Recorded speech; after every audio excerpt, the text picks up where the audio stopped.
Good morning. We are extremely pleased that you are here.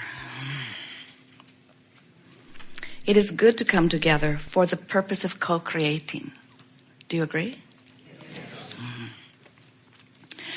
You are knowing what you are wanting? It expands, doesn't it? You like that?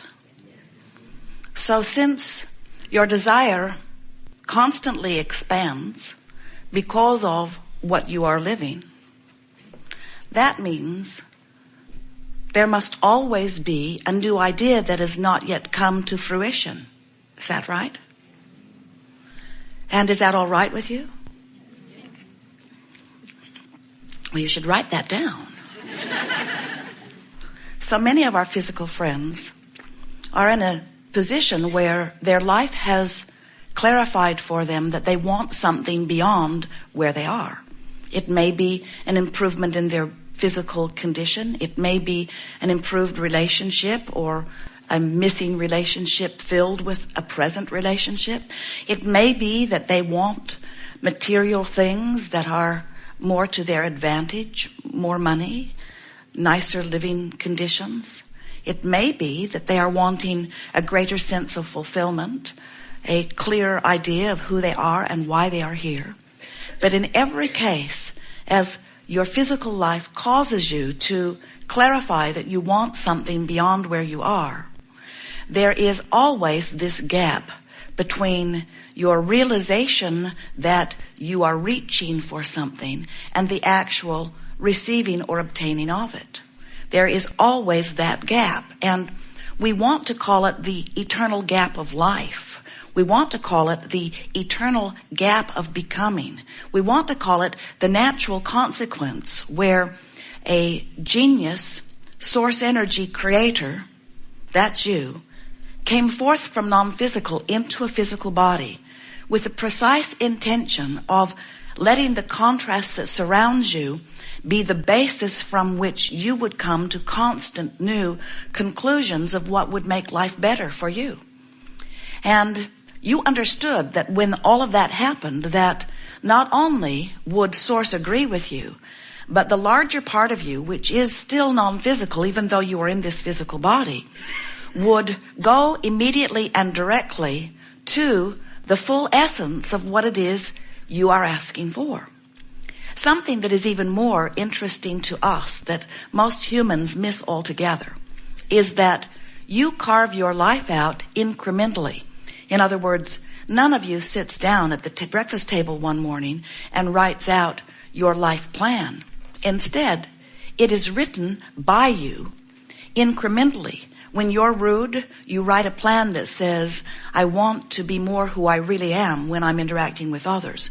When you're confused, you write a vibrational plan, so to speak, that says, I want more clarity. When you don't have enough money, you write a plan that says, I would like enough money to do what I'm wanting to do right now. When you are sick, your plan says, I want wellness. When you are unsteady, you want to be more steady. When you see your world not in the condition you want it to be, your plan says, I would like the world to improve in this way or this way. In other words, all day, every day, as you sift through the details of your life experience, you are at conscious but mostly unconscious levels, sending rockets of desire forward, which is what you knew you would do when you came forth. In fact, you knew that the evolution of your species, that the evolution of your time-space reality would happen because of you and those like you who are standing in this leading edge environment still asking for more. And from your non-physical perspective, you understand that the reason it works so beautifully is because this is a universe that is based upon attraction. So you knew you had to get here and have experiences that would make you ask for or call for the improvement. It's an eternal cycle of life. So the way it works is, from non-physical, you saw yourself here. As you came into this physical body, you see more still. And as you see more, as you see that which you would like to have, Source says you should know, leading edge creator, and so be it. So much so, in fact, we've written a book and given it the best title that we think could ever be given to a book because it speaks to all of this. And the title of the book is Ask and it is given. Now, an improved title, we wanted this one, but they all said it was way too long. An improved title would be, so I am non-physical energy. I project myself into a physical body, and then I weigh the consequences of physical life experience. And from that contrast, I give birth to endless new desires, which source then becomes immediately at one with. Too long? But that really is what happens. In other words, we want you to know that not only when you ask is it given, we want you to understand that when you ask, the larger non-physical part of you literally becomes the vibrational equivalent of what you're asking for. So if you don't have enough money, and you ask for more money all day, every day, as you are sifting through the details of your life experience, you have amassed an incredible vibrational escrow of abundance. But most physical friends do not feel ownership of something until it is manifested into the physical stuff that they can translate with their physical senses. And we want you to understand that everything you see here, your planet itself, how it spins in its orbit with other planets, everything that you know as physical or material was thought first. It was thought, and then it became form. And in like manner, everything that you create without exception must be thought first, and then it is form. And so that's where we come in. You in your form, live it and want it, and as you give thought to it, it is only thought, and then we give our thought to it, and now it is really thought, and now we stand in the thought of that which you are asking for, and we give our undivided attention to it, calling you forth to it. And when the whole of you catches up with the rest of you, that which was your thought becomes form, and you receive manifestation. How about that? So that's why we call this gathering the art of allowing. That's what that allowing part is. I find some way in my physical body to allow myself to become vibrationally up to speed with what I have formerly only thought about. You following? So step one says ask, and you can't help but do that. You're out here banging around in the physical. All kinds of things are happening, and so you're asking. Step two says source will answer. And that's where source doesn't just answer, source becomes what you are asking for. When you're sick, the non-physical part of you becomes weller than you were before you were sick. Because your exaggerated sickness has caused you to ask for the specifics of wellness in a way you have not done before. When you are confused about something that you have no knowledge about, and you want knowledge about it, the non-physical part of you becomes knowledgeable about that thing that you don't know anything about. When you see anything that you think would be improved and you offer even the slightest preference about it, the non-physical part of you becomes the non-physical embodiment, or non-embodiment if you will, of that which you are asking for. And so we like to say you're a little bit like a two-headed monster, and we'd like to get both heads going in the same direction. So when you ask for something and source becomes it, and you believe it or expect it or anticipate it and watch for it, now you're moving in the same direction as that which is your source, and you feel the alignment of that. It feels like joy, it feels like passion, it feels like fulfillment, it feels good to you.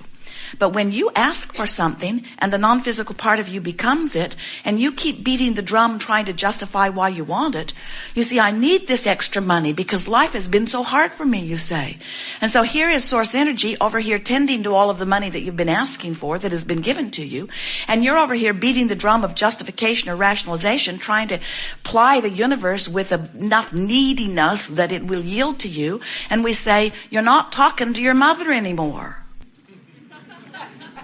Sort of the way she trained you. You said, I want to have that. And she said, well, everyone wants things that they can't have. And you say, well, but I really want it. And she said, well, there are a lot of things I really want that I don't have. And then you say, but I need it. I need it. And without it, I will die. And she says, well, all right then. Now, it wasn't exactly that way all of the time, but that's the general theme that goes on. And so what happens to so many of our physical friends is you have come to the place of believing that if you plead a needy enough case, if you talk long enough and hard enough about what's going wrong in your experience, that then somebody will give up the goods. And we want you to understand that you're working against universal forces.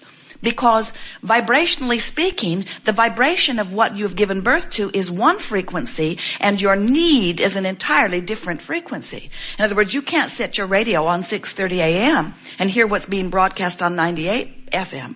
In other words, they're different frequencies. The frequencies have to line up. So when your life has caused you to ask, and Source is riding the rocket, tending to the vibrational abundance of well-being that is your inheritance, your legacy, your creation, when that is the vibration that part of you is offering, and you're over here beating the drum of need, your frequencies are out of alignment, and you're not letting in what you want, and the emotion that you feel lets you know it.